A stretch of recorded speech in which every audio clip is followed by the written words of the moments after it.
roi du Royaume-Uni et des autres royaumes du Commonwealth, milliardaire et visionnaire? Bien qu'il ait été épinglé pour ses nombreux vols privés en hélicoptère, Charles III est un précurseur de la lutte contre le réchauffement climatique, et ce, depuis 5 décennies.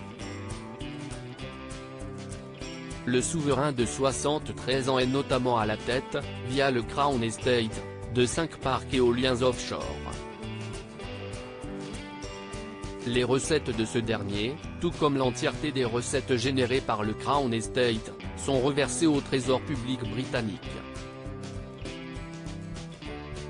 Et c'est justement à partir des bénéfices du Crown Estate qu'est calculée l'allocation annuelle accordée à la firme.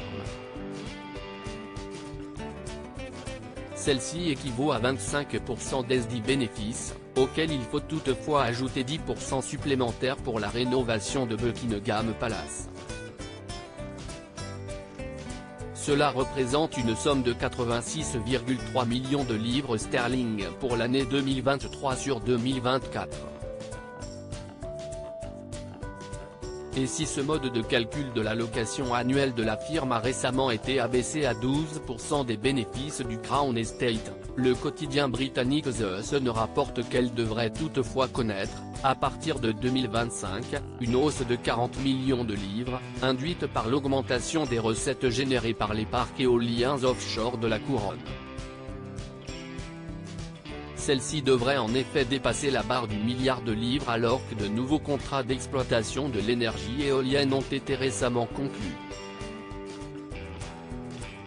Charles III décontracté en kilt pour une sortie officielle en Écosse. Charles III renonce à cette hausse des bénéfices pour le bien public conformément à sa politique de réduction des coûts de fonctionnement et représentation de la couronne britannique. Charles III a toutefois décidé de ne pas inclure cette hausse des bénéfices des parcs éoliens offshore dans le calcul de l'allocation annuelle.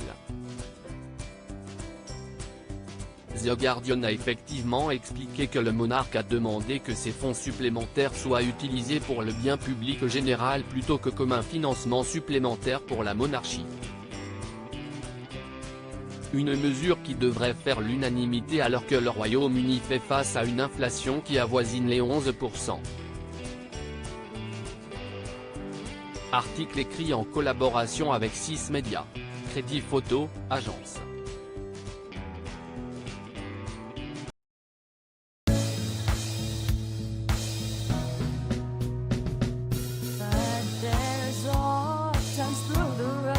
I've been